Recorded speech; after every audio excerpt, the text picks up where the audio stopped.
بسم اللہ الرحمن الرحیم۔ معزز سامعین اکرام، آج انشاءاللہ عید الفطر کے حوالے سے چند مسائل بیان کرنے ہیں۔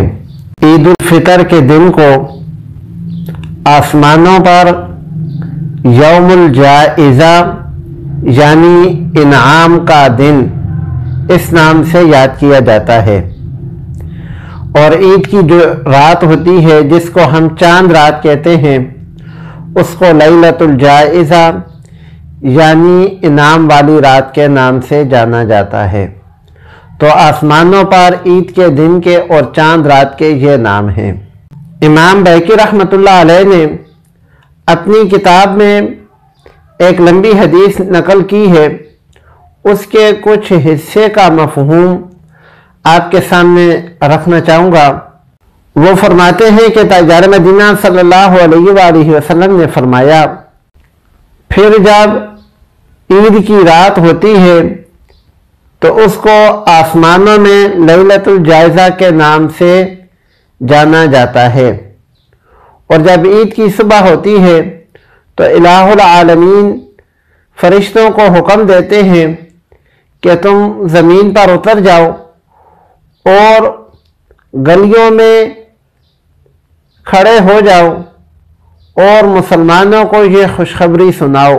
ان کی آواز کو انسان اور جن کے علاوہ تمام مخلوقات سنتی ہیں۔ وہ کیا اعلان کرتے ہیں؟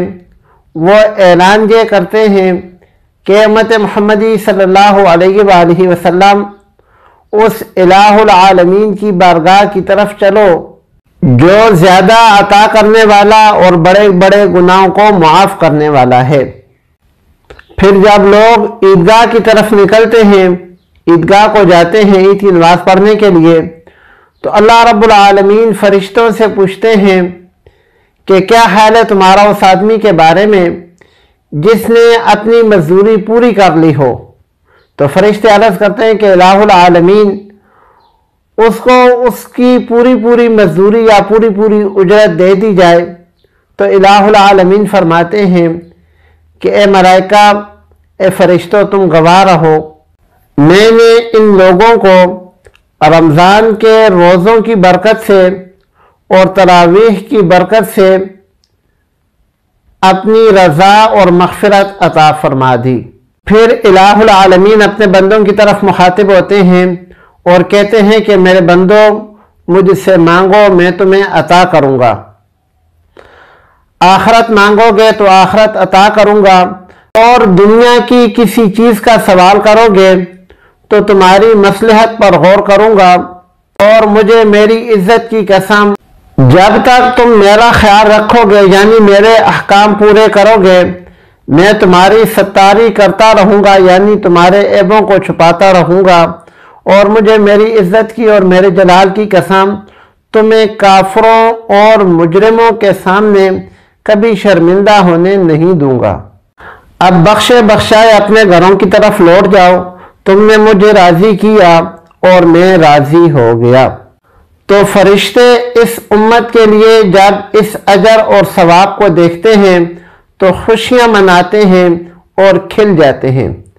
اس لیے ہمیں بھی کوشش کرنی چاہیے کہ ہم بھی جب اللہ رب العالمین کی شان بے نیازی اپنی عطا کی بارش کر رہی ہو تو ہم بھی اس میں سے لینے والے بن جائیں۔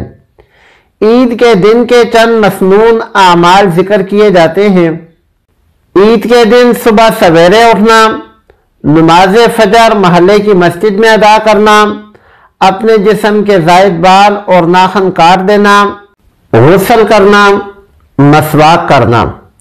یاد رکھیں جو وضو کے لیے مسواک کی جاتی ہے وہ علیحدہ سے سنت ہے، اور عید کے دن مسواک یہ علیحدہ سے سنت ہے۔ جو بھی عمدہ سے عمدہ کپڑے آپ کو میسر ہیں وہ پہننا، اگر نئے میسر ہیں تو نئے پہن لینا، نئے میسر نہیں ہیں تو دھلے ہوئے کپڑے وہی پہن لینا۔ خوشبو لگانا، عورتیں یہ مسئلہ یاد رکھیں کہ عورتیں تیز خوشبو نہ لگائیں۔